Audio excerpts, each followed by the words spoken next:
Yes, yes, people! Ryjack back for another stream. I do appreciate all the support on the channel as always, so let's get right into it. City win in Madrid, man. City win in Madrid. First time we have done that since 2020. It's been 5 Champions League campaigns without winning there. Now, we haven't played them in Madrid every single season. We didn't play them in 2021, but the other 5 years in between 2020, 22, 23, 24, and this year we have played them. Now we finally get a win.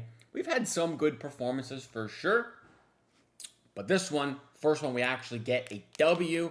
Love to see that, of course. And I hate Real Madrid, man. I hate Real Madrid. They're my least favorite team of all time. I just cannot stand them. And we always play them, so I'm always happy when we get the W over them. It's beautiful to see. Anyway, let's take a look at the match recap here. It is a 2-1 win for Manchester City over the Fighting Madridstas. Anyway, it was an interesting game, so I would love to know your guys' thoughts in the comments. Of course, let me know if you're watching on replay. Let me know what you thought of the game. And if you're in the chat now, put your thoughts in there and we can discuss here. Kind of a back and forth game. I would say some of the European fans would call it a bit of a basketball game. I don't know that I would go quite that far, but momentum was shifting pretty significantly throughout. At this point here, this is kind of when City made some subs, made it a little bit more defensive, closed it out, going for the win, and kind of set up shop and took Holland off and everything. So that's why the momentum chart shifts pretty heavily towards Madrid. Both teams had chances to score other than the goals they did score. I will say, if we look at the lineup here and the goals, we talk about the Rodrigo goal. Of course, Rodrigo scores. It's not surprising to see him get a goal against us when he hasn't scored in 32 games straight for Madrid. It's just, of course, that would happen. No one is surprised by that. It's a beautiful finish, I will say, for Rodrigo, who was, I was going to say probably their best player. And if you look at the ratings here, he does get the highest grade of any player for Madrid. They are, of course, missing key players. Mbappe doesn't play. Carvajal doesn't play. Trent doesn't play. Ferland Mendy doesn't play, who's maybe not that good, but who else? Camavinga doesn't play. So Dean Huijsen, who's fantastic, doesn't play. Militao doesn't play. Alaba, who's maybe not quite as good anymore, but he doesn't play either. City missing a few as well: Stones, Kovacic, Rodri, but Madrid for sure are missing a lot of first teamers. So I don't want to sit here and say we dominated their best team, because we really didn't. I don't want to say it's an undeserving win, but the game could have gone either way, I would say. City made the most of their chances, unlike Madrid, who, I will say, Vinny had a very open net opportunity to score. He didn't take it. There was a lot of semi-chances where you could conceivably see Madrid getting back in the game, and they didn't do it. They had 16 shots, and only one ends up on target, and it is the goal that goes in. So 16 shots, you would expect a team like Madrid to have more than one on target for sure. But, City defensively were pretty solid, I would say. XG 1.44. So, conceivably, you could say they maybe should have had a second goal. They don't get it. City, 2.58. Maybe we should have gotten a third, potentially. We don't get it either. Big chances 4-3 for City. 8 shots on target. Courtois made some very good saves. He made a double save on a counterattack that we had. Holland probably should have scored. He right-foots it, so it's not quite as accurate as it could have been. I want to say it's from maybe like right here. Yeah, his XG was 0.4. Could have put that in probably, and then Cherky has a follow-up to that save, maybe right there. Probably not scoring from this angle, but it's a nice finish or nice save from Courtois, who's always class against City, to be honest. Courtois is always just a baller. I mean, the guy's, for my argument's sake, the best goalie in the world, and he always shows up. For the goals we did score, though, after Rodrigo gets his goal in the 28th minute, after what I should clarify, after what was a really poor first 30 minutes from City. City looked absolutely lost, and it looked like it could get ugly in Madrid for the first 30 minutes or so. So that's a bit concerning. But after they scored, the game kind of flipped a bit, and City picked it up, and we didn't, put our heads down like sometimes it seems like the boys do.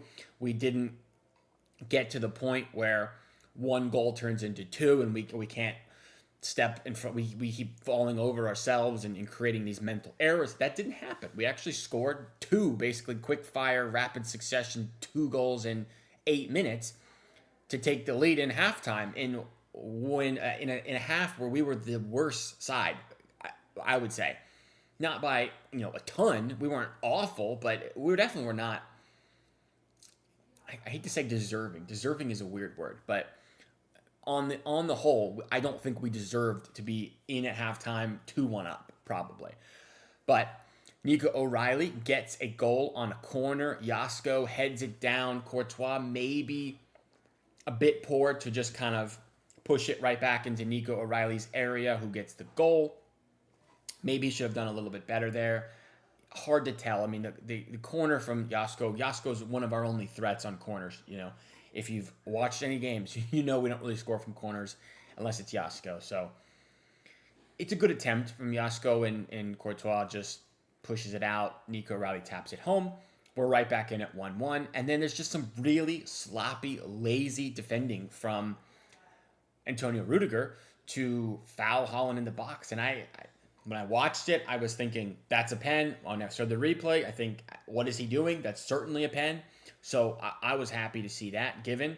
They go to VAR. VAR was actually quick, which is nice. This referee that we had, typically I like this guy, the guy that looks like Trossard. So normally he's pretty good. The Champions League refereeing is actually always just better than the Premier League refereeing. They figured it out somehow. They have better refs for sure, which is nice. And then we go in 2-1 up at halftime, and second half is interesting. I mean, we kind of come out on top for a while. We have that chance with Haaland, like I mentioned, in this 59th minute, right around here, where I thought we probably should have scored. Then we make some subs. We pull out our lineup here, right at the 70-minute mark. Triple sub, which, we almost never see. But Cherki, Foden, Haaland all come off. Cherki was really good in his 70 minutes, I would say. I was impressed with him for sure. Foden also very good in general. Created a few good chances. Haaland gets his goal. Didn't touch the ball very much, which is kind of typical for an Erling Haaland game.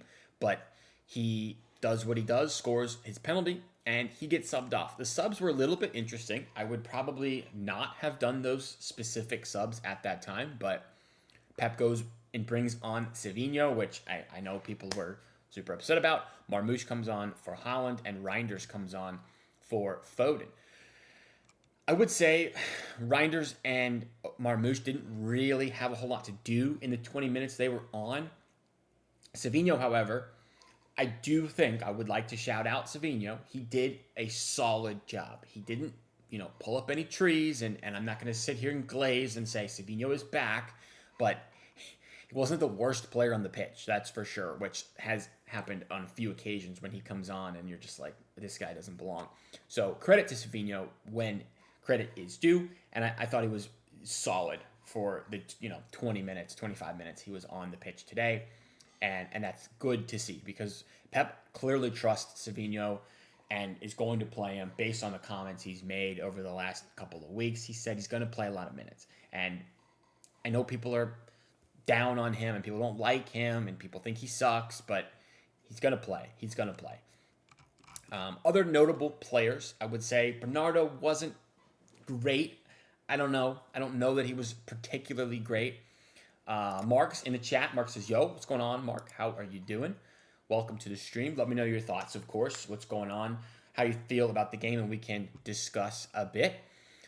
Bernardo, I thought was okay. I don't really love Bernardo at right wing, which is where he was for a lot of this game. He just doesn't offer much in terms of attacking forward football. He offers a lot in terms of defensive work rate. I wonder if it shows any of like how much he ran or anything like that. Defensive contributions 4. Maybe that's a lot. I don't know. But let's see. I mean, he was 2 for 10 on ground duels. It's pretty bad, actually. So, Bernardo, not a great game in terms of stats. Bernardo, I would say, is probably disappointed with himself there. He had that shot that went well over the bar as well. He had a free kick that was atrocious. I don't know what he was doing with the free kick there. It's really weird. But, again, I've talked about this before. If you want Cherokee and Foden to play together in this situation, in this middle of the field, you have to play Bernardo Silva, or so Pep thinks you have to play Bernardo Silva, because he drops and plays a bit false winger. Cherokee can go out there inside, and these two are kind of free-flowing and can work off of each other, and Bernardo ends up here a lot next to Nico G. What I don't like is when Bernardo is the right winger in this scenario and just doesn't offer you anything. Of course, I am happy over to Crystal Palace now. Yes, sir, Mark. Crystal Palace up next. Another huge game and going to be difficult. Palace are a really good side. These Premier League sides, compared to the other mid-table teams across the leagues, these Premier League mid-table teams are just so much better quality-wise, in my opinion, for me. So Palace is a dangerous one, always. When you have Nunes at right back and Bernardo at right wing, Nunes can be that pseudo right wing who gets bombs up and down the pitch, and Bernardo and Cherokee can operate in this area. And I feel like a lot of today, Bernardo was just out here on the right wing, which I don't like, which is why he gets that bad rating, I would say. Nico G, for what it's worth, continually impressing, doing a great job filling in for Rodri. I am semi-concerned for Nico G in terms of minutes because, I mean, this guy just plays every single game, all the game, the entire time. Like, if you look at these minutes for City, 90, 90, 90, 90, 90, 90, 64. Well, we got one sub appearance, and the game fell apart after he left. 90 minutes, 90 minutes. So, I mean, the dude just, I get nervous for him because he gets no breaks. He just never doesn't play without Rodri and without Kovacic at the moment. So, that is honestly insane. In his last, how many games is this? 1, 2, 3, 4, 5, 6, 7, 8, 9, 10. His last 10 games, he's played 90 minutes in all but one of them. That's insane to me. And it makes you worry a little bit about what's going to happen if Nico G gets hurt before Rodri comes back or Kovacic comes back. That is a valid concern I would have for people, because Nico G has been amazing, and this position is just so important in how we play and how a Pep Guardiola team operates. But not injured. He's not being called up to international breaks right now, so that's one positive. He's not, hamming out 180 minutes over a week for Spain. That's nice as well. Back line, again, really, really solid. Nico O'Reilly gets man of the match, 8.3. I personally would probably give it to Nico G myself, but Nico O'Reilly gets man of the match, gets his goal, which probably boosts him up a bit in terms of, his rating. Gvardiol and Diaz up there as well. Green numbers in the rating, 7.9, 7.1. I think Diaz is actually a bit low there. I thought he was really good. He was in a couple positions where he was one-on-one with Vinny or one-on-one with this Garcia guy, one-on-one with Rodrigo, Jude, and I just think Diaz did a great job in terms of his positional awareness and his one-on-one defending. It was really good, and you love to see that because Ruben Diaz, at times, people worry, does he have the pace to hang with people? And I thought he did really well today. So props to Ruben Diaz, who's had a low-key, underrated, very good season for City. He's been one of our better players that I feel like people don't really talk about because he's a center back and he's had a couple of down years recently. So props to Ruben Diaz as always. Mark says, if Nico G gets injured, I think Bernardo can play like a CDM. I agree that he can play like a CDM, but where I get worried would be who would be next to him in terms of a CDM, in terms of that, that role.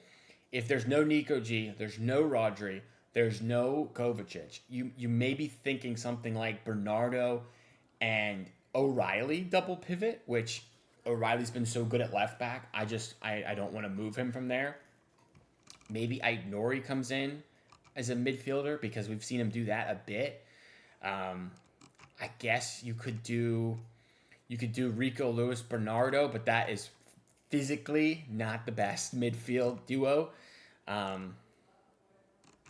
would say John Stones, but he's out injured, and who knows how long he's out injured at the moment. But I don't know. I get nervous for sure with Nico G and the injury situation, and I honestly would just like some clarity on Rodri and Kovacic as far as their injuries. When are they going to be back? What's the timetable? But for whatever reason, the club is very closed off with these injury situations. They're very much, they just don't give us much information, which is super different than what sports are over here in America. There's an injured player, they're on the injury report, and there's a designated time estimated that they're out for, and a designated week of the season they'll be back, how many weeks they'll be out. Everything's very transparent over here. Whereas they basically just ask Pep about Rodri every time he has a press conference, and he's like, soon. And that's all we get. Mark says, try Aït-Nouri. You could try Aït-Nouri and Bernardo as a dual midfield, defensive midfield option. It's not obviously not ideal, but it might be what we actually have to do in terms of just we don't have anyone else available to play these positions. Do you have Tijani as well as an option? But he has operated semi-deep a couple of times this season, and it's not been great. Tijani Reinders as a defensive midfielder, I have not really enjoyed seeing him there. Tijani's kind of a weird one as well because he's had at times, really good season, and at times just no-showed in games where you think this is his moment to step up and be a goal scorer, be a creative player, and he just doesn't do it. So Tijani's kind of a weird one in terms of his role in the team. Marmoush as well, extremely odd situation with Marmoush. Guy basically doesn't play at all in terms of real solid minutes. He just doesn't play, which is concerning to me. 205 minutes in the Premier League. And we've played, 15 games? That's low. That's crazy to me. Look at these spot minutes for Marmoush. I know he was out injured for a while, but he came back in early November. 8 minutes, 4 minutes, 16 minutes, international break, 3 minutes. Played 65, and then 1 minute, no game, no minutes, 21-20. It's very weird. He's basically been on like a slow increase from 10 minutes to 20 minutes in a month of action for this guy with, no goals for City. So that is pretty odd and concerning, I would say, for Omar Marmoush. He is going to be going to play AFCON pretty soon. I think he maybe is available for this Crystal Palace game. Maybe that has a part to play in why he doesn't get any minutes right now. Pep doesn't want to play players who are going to be out for a month, maybe. But, the way I would look at it is we're down a player for a month, 2 players actually, Omar and Aït-Nouri. I would be playing them now so that the players who come in and have to play when they're not available are a little bit more rested versus it seems like Pep is just like, when you get back from AFCON, then we'll start playing you. So I don't really know their scenario. It's kind of odd to me, the Marmoush and Aït-Nouri thing. Marmoush, like I said, has been getting minimal minutes.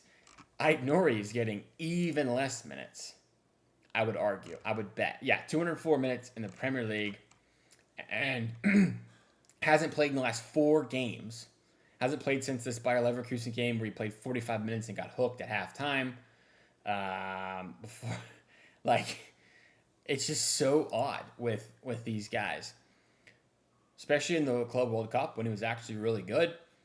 I liked him. I liked him. I was at these two games, this Al Hilal game and the Juventus game, and I thought he was pretty good for the majority of it. I mean, this Al Hilal game, I remember he got caught out a couple times, which led to some goals, but he's only played the full 90 minutes, twice? Twice. He's played full 90 minutes twice for City so far this year. Does it really matter? No, because Nico O'Reilly is just holding down that position and been one of the best left backs in the league. But Nori just doesn't play at all, especially for a guy that we just bought in summer. So it's kind of crazy. And Nelson says, what's up? And Nelson, how are you? How are you? Jack? What's up? That's my name, man. That's my name. How's it going? Let me know your thoughts, as always, on this game here today. City and Madrid. We are going over it now. Of course, other concerns I would have. I still have reservations on Savinho. Like I said, I think he played decently well today. But in general, we have not seen a very successful player when he's on the pitch. There's been too many issues for me to really back this guy right now. And I back him in terms of I back every player who plays for Man City because I want them to do well, of course. But do I think personally that he's going to make it? I don't know, man. I'm not sure. 439 minutes in the Premier League, no goals, 1 assist. Not ideal for Savinho. Played the full 90 against Leverkusen. I thought was really poor, really bad. Other than that, he hasn't played a full 90 since Brentford, which is back in October. So, I don't know. Savinho's an interesting one as well.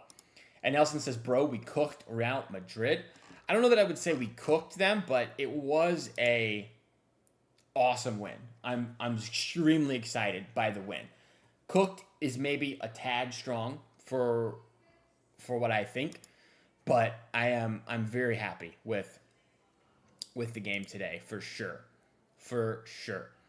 Let me pull up the Champions League table here as well to address why that was so important that we allegedly cooked them, as Nelson says. Fourth now through 6 games. 6 games have been played for everyone. Feel for these two down here. Karat Almaty and Villarreal. What are you doing, Villarreal, man? Didn't we play them? Yeah, we did play them. 1 point in 6 games. That sucks. That's unfortunate for you guys. Anyway, top 8, like always, like we know, advance to the next round automatically. Don't have to go to that, 9 through 24 playoff, which we had to go to last season. Ended up losing to Real Madrid, obviously. Courtois saved them. Donnarumma wasn't really tested. That's true, Mark. That's true, man. Courtois made a couple of great saves, as he typically does. Courtois, for me, for my money, is the best goalie in the world and has been for some time. Courtois is just so good. And Donnarumma didn't really have to make a save. He maybe could have done a little bit better with the Rodrigo goal, but it's a pretty good finish from Rodrigo. So I don't know. It's also funny because Rodrigo and the Man City links, they never go away. I see them pop up all the time. And, he hadn't scored in 32 games, and then he gets one against us. So I think that's kind of funny. Anyway, as far as us finishing fourth, not finishing fourth, we have 2 more games, but you really only need 16 points to get the automatic qualification for the next round. So 1 win from the next 2 against Bodo Glimt and Galatasaray is doable for sure. Rosemarie Gentle says, love me some Man City. Good job, boys. Absolutely. Feel the same way. Very good job done. Getting a win in Madrid is never easy. First time we've done that in 5 years. 5 years. And we play them all the time. So that is awesome. That is awesome to see. To be honest, though Rodrigo scored, I think the goal was decent. I agree. The finish was outstanding from Rodrigo. The guy has an ability to... He just has like a just quality in him that maybe doesn't always come out for whatever reason. Because I know he's had such a hard time, hasn't scored since March. But every time I watch him, I just think he's got almost like that it factor. It's like it's weird that I've always rated Rodrigo as just a quality player in general and someone I think would be really good for City, even though that probably is not going to happen. Do you think Xabi Alonso will be sacked soon? I mean, if the reports are true, reports are out there that he had to win the game today to keep his job, and obviously he lost. So we'll see. Maybe tomorrow, if those reports are true, it'll come out that he's getting sacked, getting the boot. I would feel harsh about that if he gets fired. I mean, they're sitting seventh in the Champions League table and second in La Liga. Like, I don't really know what else you want as a Madrid team. I mean, you're 4 points off the top table. Yes, the form is not great in La Liga, one win in the last five, but I don't know. I don't know. I feel like firing Xabi Alonso after 16 league games is just crazy to me. The guy was almost invincible for a whole season, winning a treble with Bayer Leverkusen. Like, surely there's a quality manager there. And he's one of their own, was basically a Madrid legend, played for them. I feel like sacking him now is harsh, super harsh. And maybe the Madrid fans will just be like, the standard is the standard. Who cares? You either win everything or you get sacked. That's how it goes. And, maybe I just don't understand that. But for me, sacking would be harsh on him at this point. Now, if we look at, let me see here. It's kind of hard to say exactly where we will be and who we will be playing in terms of the next round. Let's say we win these games. And I would expect us to win the games because, like I said, Bodo Glimt and Galatasaray are not exactly formidable opponents. Bodo Glimt are sitting 32nd in the table, 2 draws in their last five games they've had in Champions League. Quality, they actually got a draw with Spurs. They lost to Galatasaray, Monaco, Juventus, and drew today to Dortmund 2-2. So, I mean, maybe they're somewhat good. It's also a difficult place to go play. I think it's going to be absolutely freezing in Norway when we go play that game. But again, it's a game City should expect and demand that they win. And then you have Galatasaray, who are sitting 18th. They're coming off back-to-back losses in the Champions League. 1 to Monaco, 1 to Union Saint-Gilloise, if I said that right, maybe. 3-0 against Ajax, 3-1 against Bodo Glimt, and 1-0 win against Liverpool. So, shout out to them for beating Liverpool. But, again, another team City should be beating. And let's say we win both of those. We finish on 19 points.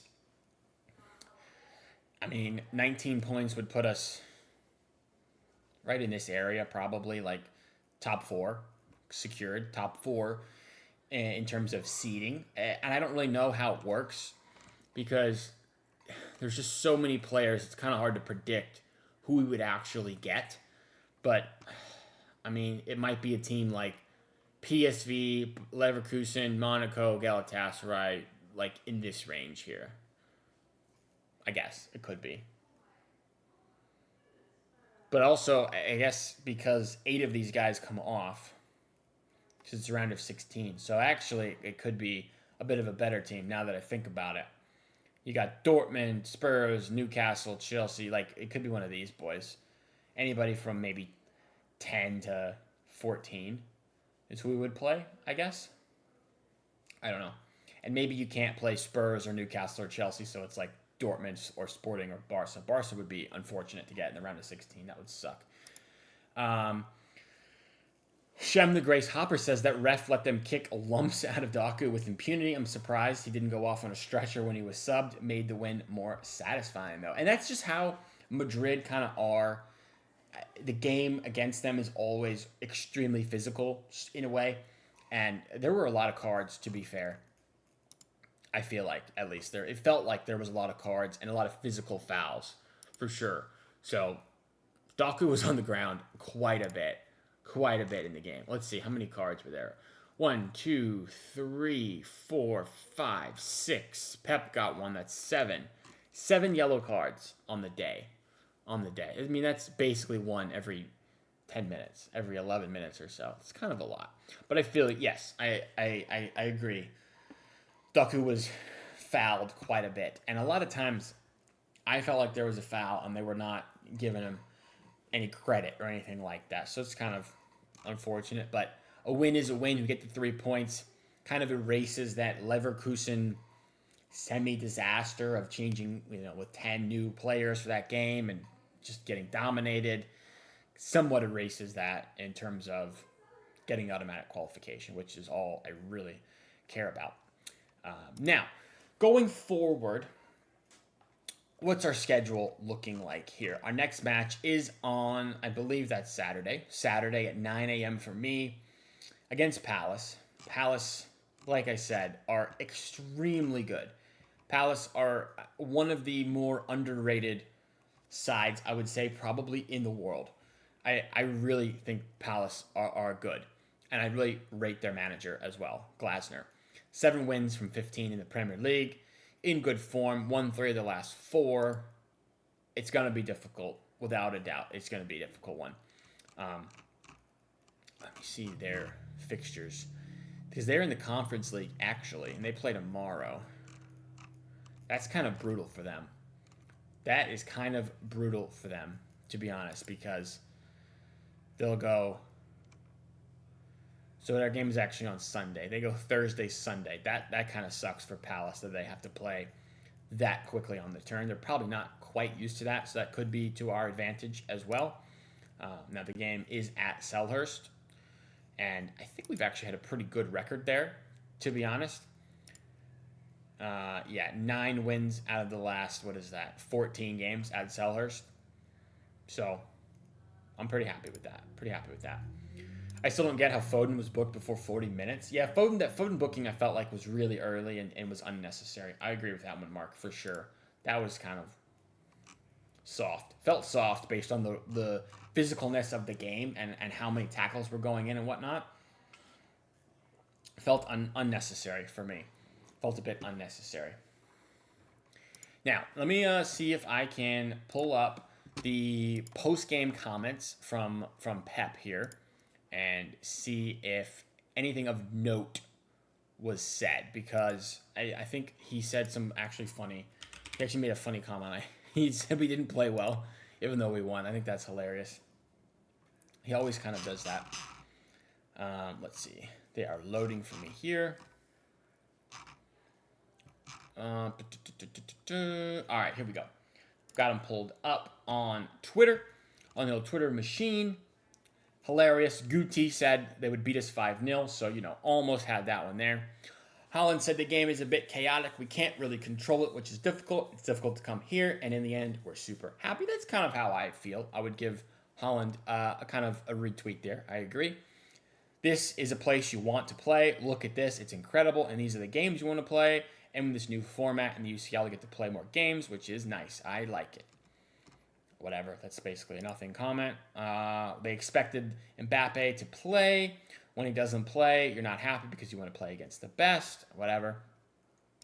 He hates this guy, Asensio, for sure. After 1 minute, Asensio was starting to push me and try to beef with me a lot. Something I like. I don't mind it. Rudiger as well. We've been having some great battles. Today, he wanted a bit too much. He pulled me for a clear penalty. I would agree with that. Clear penalty against Rudiger. I don't know what he is doing. Woodsy is an Arsenal fan. Laura Woods. Okay, whatever. Don't think too much about the others. Just try to win the next game. That's what we need to do. Now we need to focus on who is it. Palace on Sunday, which is a really tough game. Like I said, very difficult game Palace is going to be.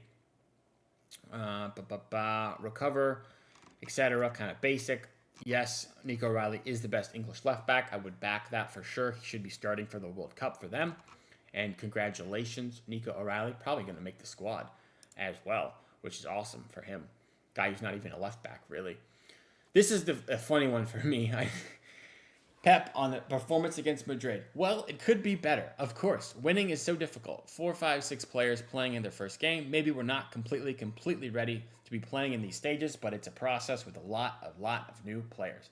But winning here, always, we have to be happy, especially in terms of points. We have 13 already, so it's in our hands to win games, to finish in the top 8. That's the target. And winning here after what happened against Leverkusen is good. I think it's hilarious. We'll put in like a stinker of a performance, and they'll be like, Pep, what did you think? And he goes, oh, we played beautiful. We were beautiful today. We were absolutely fantastic today. I can ask no more of my players. And then we'll win a game at the Bernabeu, something we haven't done in 5 years. And he's like, could be better. Could be better. So, classic Pep with that comment. Nunes played good. Cherokee, Nico G, incredible performance. Doku helped us in many, many things. You know, give the players some praise. Nice to see, of course. A little Rodrigo Glaze top. Rodrigo is what a player. And Vinny, Bellingham, the pace they have is so dangerous. Sounds like he does still want Rodrigo, which, you know, could happen. Could still happen in the summer. You never know, guys. You never know. Rodrigo to City could still be a thing. There was a tweet about it maybe a week ago, and I did a TikTok short on it. And I actually think, me personally, I would take Antoine Semenyo over Rodrigo, but I do think Rodrigo is still good and a decent option. Talking about Holland, the numbers speak for themselves. We have to find him more. He has to be more involved. He hasn't been much involved. We have to reflect, blah, blah, blah, whatever. Is it a statement result towards winning the Champions League? We are away. Still, we are not ready. Still not ready. The important is top 8, but in February we'll be better. And when you play these kind of games, you are ready to go. We have been here in the past playing much better than today, and we lost. Blah, blah, blah, whatever. Happy boys, of course, at full time. Shout out to Donnarumma, by the way. The passion this guy shows is beautiful. The passion is beautiful, for sure. Nico O'Reilly gets an interview after getting man of the match, so congrats to him, of course. It was a dream, always a goal to play in games like this. It is pretty cool to think about. Like, Nico O'Reilly has been a Manchester City player since he was 8 years old, and he's now, 21 years old, a first-team left back, and he scores at the Bernabeu. Like, the dude is living the dream. That is unbelievable. So that's awesome for him. Pep says he's the left back for the national team, which is awesome. We love to see that, of course. There are incredible, many, many good things. Don't misunderstand me. I'm so pleased for the efforts, the soul, the heart, how they run. That's hilarious. Pep is so funny sometimes. These comments are great. If no injuries, it will happen for sure, 100%. They will have to do it. The manager is so clever. That's why we will do it. He's getting very snippy a bit in his old age, Pep, with the media. It's kind of funny. Holland is happy, and that is all the post-game comments at the moment from what I have seen. I will check and just see if there's any other bit of City news worth talking about, but for the most part, I think that is all for the recap here. Unless you guys have some other things maybe you want to discuss, I'll probably call it there. I do appreciate, of course, as always, anybody who does join a live. I know I haven't done a live in a little bit of time just because I did have a baby. My wife had a baby, so we've been kind of going through the newborn stages, but we got some family in town and some help, so I am able to come back and do some lives, which is always, always fun. I do love interacting with the chat, as always, putting your guys' chats up on there, and, those are awesome to see. Like Mark. Mark's been great today. Mark says Savinho is on his redemption arc. Bro, I hope so, Mark. I freaking hope so, man. Savinho getting a bit of, positive sort of PR would just be great. Would be great to see, because the Savinho PR has been absolutely in the toilet over the last 4 months. It's been bad for Savinho. From the comments I get on my videos and everything, people ripping the guy to shreds. So it's nice to see somewhat of a good performance for the guy. To see him back and playing well. He just needs to add some goals into his game, and he's a quality winger. So anyway, I do think that is it, guys. I appreciate it as always. If you're new, hit subscribe. We're going for 700 subs on the channel, which would be a pretty cool milestone to hit. If you are not new, leave a comment. As always, let me know. Interact with the post video comments. I will always respond to you guys. That's one of my favorite things to do.